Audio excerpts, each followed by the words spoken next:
Hi, this is my outline. It's what I submitted on Canvas. I'm going to go through it as I'm going along so I can read it. Here is my audience right here.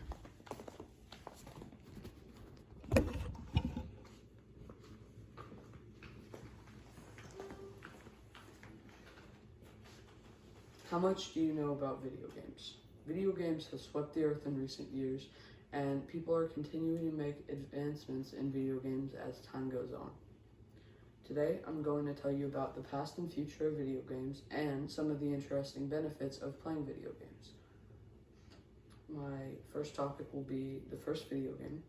Second will be the future of video games, or virtual reality. And the third will be the benefits. So, the first video game. I got my information from this topic from Brookhaven National Lab, and the article that I read was titled The First Video Game. People's opinions on what the first video game was are a bit controversial. Some people believe that it was Pong, which was made in 1972, and others believe that it was Tennis for Two, which was in 1958.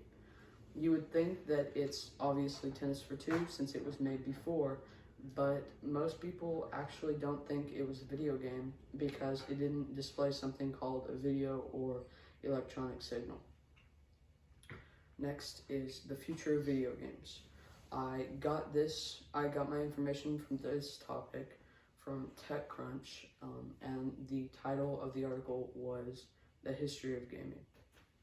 Have you heard of virtual reality? Virtual reality is basically, it's where you put a headset on and you can interact with the game. It's like basically your surroundings and your background it's not the outside, but it's all on one screen.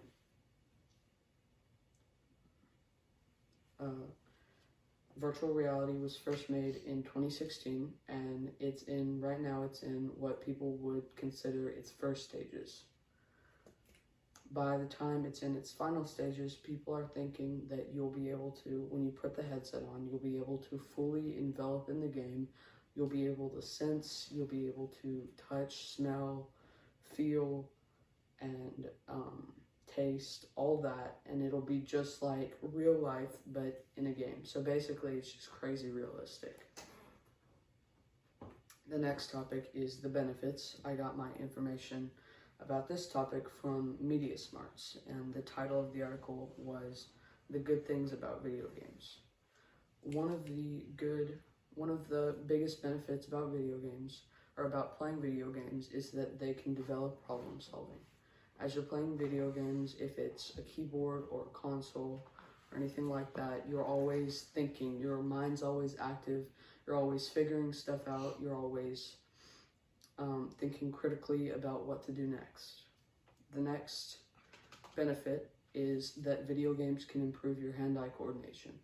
When you're playing a video game, you're typing, you're pushing buttons, you're moving things around, playing on a console, and you're always sending waves from your brain to your hand just to get the game and do whatever you want to do.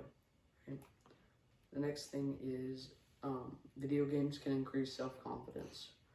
When you're playing a video game and you keep on playing it constantly and you get better and better at it, and you complete something or you do something, it brings you a sense of satisfaction and it makes you feel confident and good about yourself.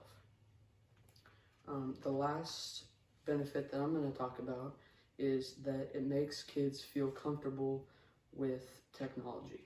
As time progresses, we are always making advancements in technology. In the future, whether it be 10, 20 years, your kids who are kids now are going to be using technology constantly because it's just become the new normal, right? So it's always good to get that fresh start and start when you're young and just understand things about technology that you might not if you weren't playing video games. Today, I told you about the past and future of video games and some of the interesting benefits of playing them. I've talked about the first video game, the future of video games, and the benefits. How crazy is it that video games have grown so much in such a short time? I wouldn't be surprised if, given time, video games can send someone to a world that they can only dream of.